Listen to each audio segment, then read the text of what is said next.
क्या charitable trust और NGO को भी जीएसटी में रजिस्ट्रेशन लेना होगा?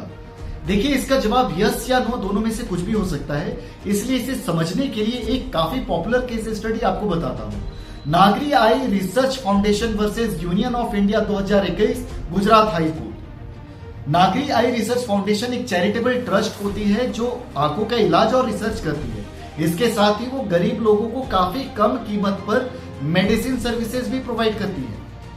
सब कुछ ठीक चल रहा होता है, लेकिन ये ट्रस्ट अपने हॉस्पिटल में मेडिकल स्टोर चला रही होती है, जहां से वो अपने पेशेंट को काफी कॉन्सेशनल रेट में मेडिकल प्रोवाइड करती है। ट्रस्ट को ये लगता है कि हम तो चैरिटी कर रहे, प्रॉफिट तो कमा नहीं रहे हैं, तो जीएसटी क्यों देना पड़ेगा। इसी कंफ्यूजन को दूर करने के लिए ट्रस्ट वालों ने एडवांस रूलिंग अथॉरिटी को यह सवाल किया कि क्या हमें मेडिकल स्टोर के लिए जीएसटी में रजिस्ट्रेशन लेना होगा और क्या कम दामों पे मेडिकल सप्लाई करना जीएसटी में सप्लाई माना जाएगा।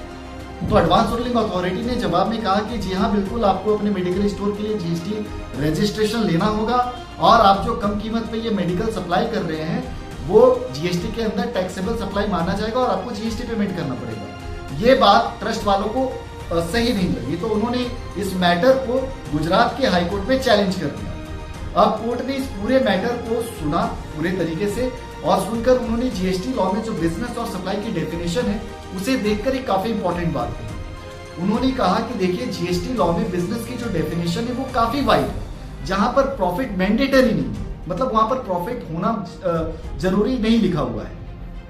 और दूसरी बात उन्होंने ये कही कि देखिए, आप जो मेडिकल सेल आउट कर रहे हैं उसके बदले में कंसिडरेशन के रूप में आप पैसे तो ले ही रहे हैं, तो इसीलिए ये टैक्सेबल सप्लाई ही मानी जाएगी, सप्लाई ऑफ गुड्स मानी जाएगी।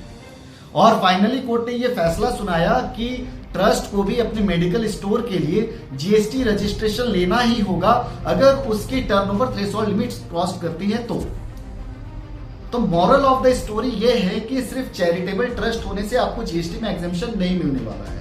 अगर आप कोई भी गुड्स सेल करते हैं और उसके बदले में आप पैसे लेते हैं, चाहे वो आप कम ही पैसे क्यों ना ले रहे हो, आपको जीएसटी में रजिस्ट्रेशन लेकर जीएसटी पेमेंट करना ही पड़ेगा।